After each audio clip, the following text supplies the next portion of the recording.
August 3rd, 2014, we took a trip out to Goat Rock Beach in Jenner, California to gather pictures and footage for a new episode of Alien Abduction Talk.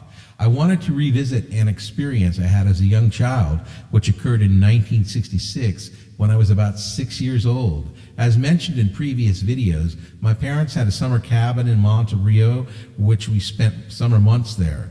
Dad and Mom had family friends visiting us, and they thought it would be fun to camp out at Goat Rock Beach, out at the ocean in Jenner. I remember spending the day on the beach with my brothers and sister, and when nightfall came, my parents built a large bonfire in this exact location. We sat around the fire for a while. When it began getting late, Mom put us to bed in our sleeping bags off a ways from the fire so they wouldn't keep us awake while playing ukulele and singing. This is the precise location where she laid us all down to sleep.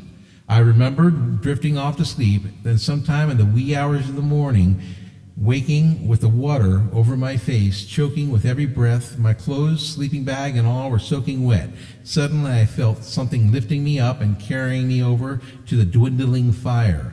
All I could hear was Dad yelling and Mom crying while she held me next to the fire. Apparently, when Mom placed us down to sleep, she didn't think about the tide coming in, and when it did, my brothers and sisters ran for their lives with sleeping bags in hand and left me to float out to sea. I understand that I drifted about 30 feet out into the ocean, and they weren't able to find me for quite a while. As fate so happened, a family friend who was with us on this trip was a San Francisco police detective who worked previously for the fire rescue department and had professional training in swift water rescue. Using a flashlight, he managed to find me drifting out to sea, floating on top of the water in my sleeping bag. The incident destroyed the campout, forcing us all to return to the cabin. Later in life, and being an alien abductee, I often believed they had something to do with me surviving that incident because for all practical purposes, I should have drowned that night.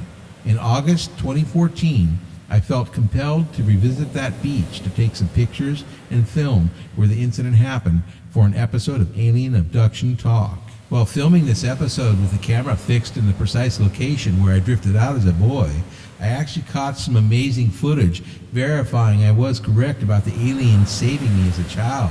These orbs did a spectacular display for me to actually catch on my camcorder. I was so enthralled with the footage that I completely forgot about doing this episode and went straight to the orb footage to share with the world. I posted this orb footage, then pretty much put the drowning episode on the back burner. On April 11th, 2016, I decided to re-examine all the pictures I took during that visit to Goat Rock Beach and found something equally as amazing to the orb video footage. While viewing pictures, I noted there were two shots, one right after the other, within about 20 seconds of each other, of the same location. While examining them both and noticing two women walking on the beach and a man attempting to climb a rock in the first image, I noted the second image had an addition to it. I enlarged the picture and noticed that a gray alien appeared in the second image standing on the upper rock and seemed to be staring directly at the camera. If you notice, the alien has a larger head than the three other people do on the beach, and its skin color completely different than the human skin.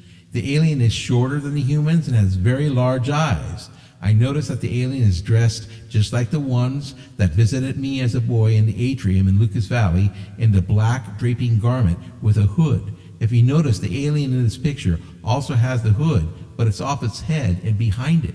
Notice that in the first image, the two women are directly in front of the large rock on the beach. Then in the second image, they're just a few feet in front of that rock, verifying that not much time passed between the two images. Notice in the first image, the man is standing on the ground in front of the large rock, and there is no alien on the upper rock. Then in the second image, the man is now on top of the lower rock, and the alien on top of the upper rock.